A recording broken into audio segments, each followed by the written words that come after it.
अस्सलाम वालेकुम। आज हम दो पॉपुलर केसेस का एनालॉजिकल एनालिसिस करने वाले हैं, जिसमें से एक केस हमारी अपनी कंट्री का सब जुडिशल केस है, स्टेट वर्सेस ज़हीर, और दूसरा केस कैमरन हैरन का है, जो कि यूएसए का एक नौजवान था।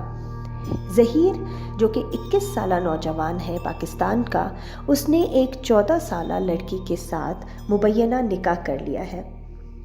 और दूसरी तरफ कैमरन हैरन 21 साल हसीन नौजवान है, जो कि रेसिंग कर रहा था, और रेसिंग के दौरान उसने एक माँ और उनकी 1 साल बच्ची जो कि वॉक कर रही थी, उनको कार क्रैश में हलाक कर दिया। ये दोनों केसेस अपनी नोयत के बहुत ही डिफरेंट केसेस हैं, लेकिन यहाँ पर हमें इन केसेस में कुछ सिमिलैरिटीज़ भी नज़र आती हैं। हम इन दोनों डिफरेंसेस और सिमिलैरिटीज़ को अभी एनालाइज करेंगे। अगर इस केस में इंटेंशंस की बात की जाए तो दोनों इंसिडेंट्स के मुहर्रिकात में फ़र्क है। ज़हीर ने 14 सालिया लड़की को अपने घर से भगाया, या वो भाग के कराची से लाहौर आई और फिर उन दोनों ने निकाह किया। इंटेंशन शादी करना ही था। इसके बावजूद कि पुलिस बार बार इस चीज़ का शक जाहिर कर रही है कि यहाँ पर ह्यूमन ट्रैफिकिंग का भी फैक्टर मौजूद हो सकता है, जबकि दूसरी तरफ कैमरन का ये कोई इंटेंशन नहीं था कि वो उस माँ को और बच्ची को हलाक कर दे। अलबत्ता रेसिंग का इंटेंशन उसके ब्लैक बॉक्स से, जो गाड़ी से निकाला गया, उसके डेटा से जाहिर होता है, तो वो रेसिंग कर रहा था। इन मुहर्रिकात को या इंटेंशंस को इंडिकेट करने के लिए एक से ज़्यादा फ़र्द का इन्वॉल्वमेंट जो है वो बहुत बड़ा रोल प्ले करता है, जिसमें हमने ये चीज़ देखी है कि ज़हीर के केस में जब वो बच्ची को कराची से लाहौर लेकर जा रहा था तो एक से ज़्यादा लोग मुलविस थे, और पुलिस ने तकरीबन पहले चालान में 33 लोगों का नाम दिया जो कि इस पूरे इंसिडेंट में इन्वॉल्व थे। जबकि अगर हम कैमरन का केस देखें तो उसमें हमारे पास 3 अफराद उस केस में इन्वॉल्व नज़र आते हैं। एक जो कि उसके साथ बैठा हुआ था, और एक जो दूसरी गाड़ी में बैठा कैमरन के साथ रेस कर रहा था।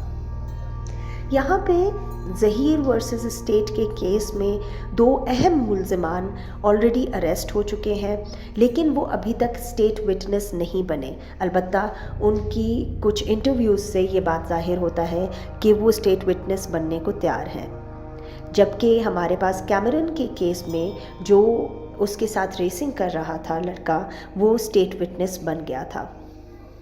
स्टेट विटनेस वो शख्स होता है जो कि किसी क्राइम में इन्वॉल्व होता है, लेकिन मरकज़ी मुल्ज़िम के ख़िलाफ़ अपनी गवाही विटनेस बनने को तैयार हो जाता है। ये शख्स इसलिए ये करता है क्योंकि इस तरह करने से उसकी सज़ा में कमी आ जाती है।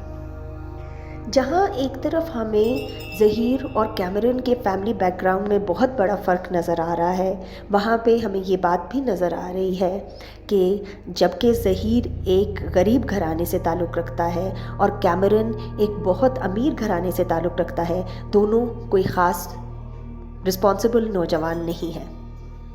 इसके बावजूद इन दोनों लड़कों को सोशल मीडिया पे बहुत ज़्यादा सपोर्ट मिला है। कैमरन को अपनी हैंडसमनेस की वजह से बहुत सपोर्ट मिला है क्योंकि वो एक हसीन नौजवान था, जबकि ज़हीर को अपनी पसंद की शादी करने और अपने फ़ैसले पर डट के खड़े हो जाने पर बहुत सपोर्ट मिला है। कि सोशल मीडिया की वजह से इन दोनों केसेस पे बहुत बड़ा इम्पैक्ट आया है, यहाँ तक कि जजेस ने दोनों ही केसेस में इस चीज़ को एक्सप्रेस किया है। सोशल मीडिया पे पब्लिक का ओपनली और पॉपुलरली इन केसेस को डिस्कस करने का इन्फ्लुएंस ट्रायल्स पे आ रहा है और जुडिशल प्रोसेसेस पे आ रहा है।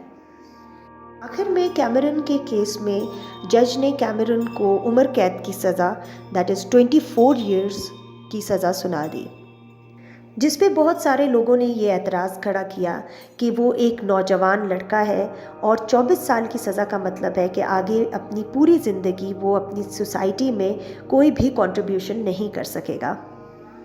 جبکہ ظہیر کا کیس سب جوڈس ہے اور ہم لوگ ابھی تک اس کے کسی بھی فیصلے پر نہیں پہنچے۔ یہاں پہ قانون کے ماہروں کا کہنا ہے کہ اگر گلٹی ثابت ہو جاتا ہے ظہیر تو پھر اس کو 7 سے 14 سال تک کی سزا مل سکتی ہے۔ ان دونوں کیسز میں دونوں طرف پروزیکیوشن اور ڈیفنس کی زندگیاں اس کیس کی وجہ سے پوری طرح امپیکٹ ہوئی ہیں۔ آپ ان دونوں کیسز کو کمپیریٹیولی کیسے انالائز کریں گے؟ اپنے کمنٹس میں بتائیے۔ شکریہ۔